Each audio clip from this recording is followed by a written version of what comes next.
আসসালামু আলাইকুম। আমাদের আজকে পহেলা জুলাই থেকেই প্রাথমিক শিক্ষা মন্ত্রণালয়ের নির্দেশ অনুযায়ী পহেলা জুলাই থেকে আমাদের শিক্ষার্থীদের শিক্ষণ অবস্থান মান যাচাইয়ের জন্য অর্থাৎ বেসলাইন তৈরি এই কার্যক্রম শুরু হয়েছে। আমরা এখন চতুর্থ শ্রেণীর গণিত বিষয়ের শিক্ষক জনাব সুস্মিতা চক্রবর্তী, তিনি তার শিক্ষার্থীদের বেছে বেছে কয়জন কয়জন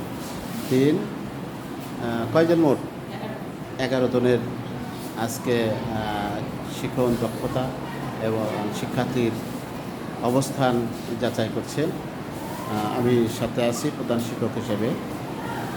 চেষ্টা করছি আমরা যে কীভাবে এদের অবস্থানটা নির্ণয় করা যায়, সে অনুযায়ী পরবর্তী সময় আমরা এদের প্রতিকারের ব্যবস্থা করব, অর্থাৎ কীভাবে শিক্ষণ ঘাটতি দূর করা যায় সেই ব্যবস্থা আমরা করব। এইভাবে আমরা সকাল থেকেই অর্থাৎ যার ক্লাসের যে অবস্থা, যে পিরিয়ডের যে অবস্থা আছে, এইভাবেই আমরা শুরু করছি। এখন চতুর্থ শ্রেণীর গণিতের শিক্ষণ দক্ষতা যাচাই